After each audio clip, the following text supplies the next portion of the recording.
मैं सबको आपको बहुत नमस्कार करता हूं और आपको सलाम करता हूं, आपकी हिम्मत को दाद देता हूं, क्योंकि अभी मुझसे पहले गोपाल भाई ने, संजय भाई ने, आतिशी जी ने, सबने जो बात रखी वो सारी कि भाई पार्टी को तोड़ने की कोशिश कर रहे थे, मुझको तोड़ने की, अरविंद ये सत्येंद्र भाई को तोड़ने की, संजय कोशिश तोड़ने की थी, लेकिन एक्चुअली किसको तोड़ने की थी?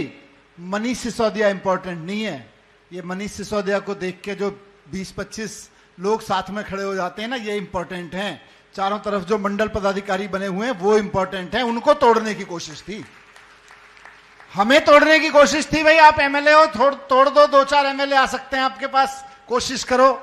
वो तो बकवास जो थी सो थी, लेकिन उनका इंटेंशन ये था कि पूरी दिल्ली में 10 साल से अरविंद केजरीवाल जी के साथ कदम से कदम मिला के जो कार्यकर्ता चल रहा है, जो मंडल पदाधिकारी चल रहा है, इसको कैसे तोड़ा जाए, इसके और ये ना टूटे तो इसकी हिम्मत को कैसे तोड़ा जाए, इसके हौसलों को कैसे तोड़ा जाए।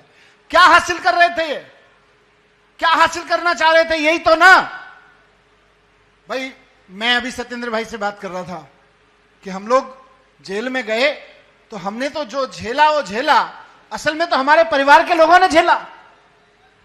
परिवार का मतलब मेरी वाइफ, मेरा बेटा, या सत्येंद्र जी की वाइफ, या संजय जी की वाइफ, या यही नहीं है। परिवार का मतलब है ये पूरा परिवार झेल रहा था।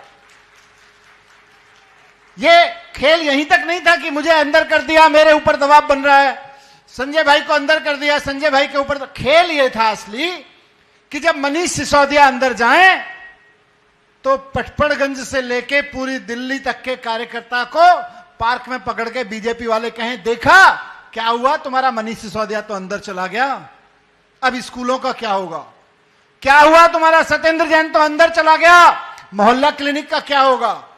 क्या हुआ, संजय भाई तो अंदर चले गए, तुम्हारी संसद में दहाड़ती हुई आवाज का और लोगों को साथ प्यार से रखने वाले का क्या होगा? झेलते तो आप थे, हम तो जेल में रह के जो झेल रहे थे कोई बड़ी चीज नहीं है, झेल ही रहे थे, राजनीतिक लड़ाई लड़ रहे हैं। लेकिन असली प्रताड़ना आप लोग जो साथ बैठे हैं वहां दूर तक आपकी हो रही थी। आपको गली मोहल्ले में सड़क पे चलते हुए बीजेपी का लड़का कह के जाता था, क्या हुआ, क्या हुआ? ये उनको उससे ताकत मिलने की कोशिश कर रही थी। लेकिन सलाम करता हूं आपके जज्बे को कि जब वो बीजेपी वाले आके कहते थे क्या हुआ, तो आप खड़े होकर बीजेपी के दफ्तर के सामने आईटीओ पे दहाड़ते थे, कुछ नहीं हुआ, कोई भ्रष्टाचार नहीं हुआ, कोई गड़बड़ नहीं हुई। यह हिम्मत आपने दिखाई। इस हिम्मत की वजह से मैं भी जेल में बैठता था, सत्येंद्र भाई, संजय जी, अरविंद केजरीवाल जी जेल में बैठते थे, तो हमको हिम्मत मिलती थी वहां जब आप वहां पे दौड़ते थे। तो वो जो क्या हुआ का जवाब है, अब आपको ताकत मिली है। आज मैं बाहर आ गया तो मेरे लिए खुशी से ज्यादा इंपॉर्टेंट बात है कि सड़क पे बैठे हुए, मोहल्ले में बैठे हुए मंडल पदाधिकारी को कहने का मौका मिल गया है, हां भाई बड़े 10,000 करोड़ के केस बनाए थे, क्या हुआ? नहीं, बड़ा सत्येंद्र जी के ऊपर 300 करोड़ कहते चलाया था ना, उनके एक बहुत माननीय सांसद बन गई हैं उन्होंने, कितना करोड़? 300 करोड़ इनके घर से मिले हैं। भाई ट्वीट कर करके कह रहे, अब तो मौका मिल गया ना आपको पूछने का, पूछा है बहुत लोगों ने। कल मैं देख रहा था ट्विटर पे उनके पुराना ट्वीट निकाल के माननीय सांसदा का, मैडम क्या हुआ?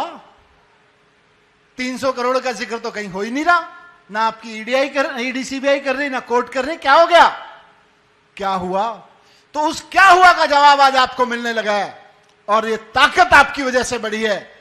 झेला आपने, अब झिलाने का वक्त आपका है। नाक में दम कर दीजिए भाजपा के उन कार्यकर्ताओं की जिनको लगता था कि इस बार तो सरकार हमारी आ रही है।